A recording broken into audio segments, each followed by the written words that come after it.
Hey guys, welcome back to Bennett's Build. So, here it is. Here's the Massey Ferguson 4709. I ended up getting this a couple days ago. I did go to the dealership and talk to him, and he gave me a good price on it. It is a 2018, 90 horsepower, four-wheel drive, Massey Ferguson. This is the deluxe version, so it's got all the nice, neat features on it. I can track distance, fuel economy, acreage, a few other things. I got a preset auto throttle on there, so I can hit the button and it'll automatically go to like 1600 RPMs or whatever I set it at for like 540 PTO speed. It's got the big 84-inch bucket on it. I'm gonna be doing some modifications to that. I'm going to take some angle iron, run it along the front of that bucket there, and possibly the back side of that bucket to strengthen the front rail right there. And then I'm going to weld hooks onto it, one on each end and one in the middle. Yeah, this is it. It's just got the 931X loader on it. I don't think it's self-leveling, but I do have a I got a leveler thing there. Like I said, I picked this up on last Monday night, so I've had it for about a week now. It's kind of been rainy, nasty. This is the first day we've actually had sunshine here in central Michigan. It's been raining for like the last 4 or 5 days, and on and off, and just cloudy, nasty weather. So I know I kind of gave you guys already an overview of this, but yeah, like I said, I got a good deal on it. I just washed it up. I put some cross ditches in this morning to drain the water out of some of the fields that were flooding pretty bad. So it was a little muddy, but so I kind of got it washed up. Kind of do a walk around again. It's got the telescoping. It does have the telescoping arms that pull out, and then it also has the sway bar stabilizers there. It's got the PTO. It's got 540 in it. I got 1,000 in the toolbox. 2 outlets, electrical outlet, foldable ROPS. I'm not a real fan of the triangle sticking out there on the side.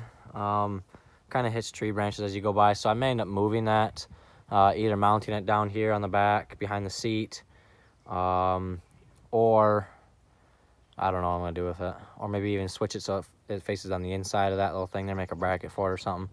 But yeah, this is an awesome tractor. I pushed a bunch of brush up with it the other day. Like the second day I got it, I was pushing brush with it. I didn't get any video of it just because I wanted to kind of get used to the tractor. It does have def on it, but it's not a big deal to me. To be honest with you, if you get on the throttle a little bit, it actually blows some black smoke, so that's kind of cool. But I guess it'll burn 1 tank of def per 2 tanks of fuel, and it depends on how it could last longer or shorter. It depends on how you're running the tractor. If you're running it wide open, moldboard plowing, it's probably going to burn a little more than what it would normally. But if you're just idling around the farm doing this, doing that, it's going to burn hardly any, because it only burns it when it needs to. It's got an easy open hood here. I don't think I showed you guys this, but it just folds up, so I can get to everything pretty easily. At the alternator, the bell, the dipstick there, and the oil fill and whatnot, the air cleaner. I love how the battery is easily accessible. That was kind of one of the things too. A lot of the other batteries were like buried underneath stuff. So I'm glad that the air cleaner is easy accessible, and so is the battery. So if I need to change the battery, or I got a dead battery because I left the lights on or whatever, then I can jump it quick or even replace it. And it's got, I didn't notice this before, but it's actually got a pull-out screen in it here. So I can pull a clean-out screen like when I'm baling straw and stuff. So I kind of like that. Here's the motor. I got fuel filters right there, the pre-filter, and then the actual main fuel filter. So got a couple it's got the fuel over on this side, so it's a little bit separate from the def, so you don't mix it up on accident. It's got a skid plate right there to protect that. What an amazing tractor. I'm glad I got it. Like I said, it's going to be a good addition to the farm. I'll jump up here and kind of show you. So like, I'll start it up for you and do the run through here. Just get your setup here. I got 23 hours on it already. I bought it when I had 13, so I've got quite a few hours on it. The top line there, that's your distance, so that's 39.9 miles. Let's see if I can out the glare. Below that is the acreage count. I got to read in the book how to actually like start that, because there is a setting where you got to go in and input your implement width and stuff. So like I can move this bottom one. I just gotta have it started. It's quiet too. I don't know if you guys can hear me. Rather easy or not, but it's a fairly quiet tractor. So I'm excited about it. So you can see the gallon. So like at the top now, you can actually see it's burning gallons per hour. And I can switch that. So now it's at. That's how much fuel I've actually used, which is 26.8 gallons. Right there's the miles, 39.9. It goes back to gallons an hour. Then on the bottom, I have my RPMs and vehicle speed. Right there's the hours, 23 hours. Let's see here. Then if I hit the bottom, that's the service interval hours. So there's 27 hours left before service. That's the transmission temperature, 98. And then back to your. Those are your automatic RPMs. So I'm not sure if you guys can see this now, but this button, these two buttons here control the functions on the screen. This button actually does the automatic throttle. So I just got to hit that button. It automatically goes up to 1600 RPM. Let off, and it's right there. Hand throttle, foot throttle, joystick here. So it's got a fuse panel underneath there. The dealership was really good.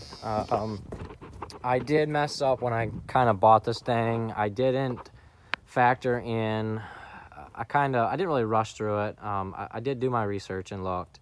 I watched a lot of videos on this tractor. I watched a lot of videos on the other tractors as well. But when I went to buy this, I wasn't given all the options on it. And I'm not saying that's the dealership's fault. I mean, it kind of is, but I'm not going to blame them for it. You know, I should have mentioned it too. So I didn't get the rear tires loaded, so that's my fault. So I have to go get those loaded. And I didn't get any front weights for it, which I should have got. And I should have got a quick hitch on the back, but I can get all that stuff extra, you know, whenever. The weights I'm not real concerned about because I got the bucket on there. But like if I was doing plowing or whatever else, I'd bought the weight on the front, like, you know, field work, which is what I'm going to be doing with it. So yeah, and like I said, it's a fairly quiet machine, which is nice for me because I kind of got bad hearing already. Hood shuts nice and easy. I do like the 3-point's kind of interesting. So in order to get it to go up or down, you actually have to cycle it once. You have to go down then back up quickly. And then I also have the side buttons here. I can go up and down with it. And same thing there. You got to push the top one, then the bottom one, and then whichever function you want. And the 3-point arm, I already messed. I left that over in the barn. I didn't put it on yet. But this is actually a sensor right here, so I can't. So you guys got to be careful. I say you guys, I got to be careful taking this in and out. You know, if it seizes up or something, you're not supposed to bang on it because there's actually a sensor in there. But yeah, so this video is kind of getting long, guys. I'm going to go ahead and cut you there. I'm going to be doing lots of work with this week. Hopefully, if the weather stays straightened out, I've got to spray some fields. I've got to put some more furrow ditches in. I also just picked up about 40 acres of ground. 20 of it's going to be organic. There's 26 of it that needs to be transitioned to organic. So, and the 26-acre field's a wet field, so I have to go put ditches in over there. And the other part has to be moldboard plowed. I got to do some land clearing a little bit. So stay tuned for those videos. And thanks for watching Ben's Build today, guys. Please comment, rate, and subscribe. And tell me what you think about the tractor, guys. Thanks.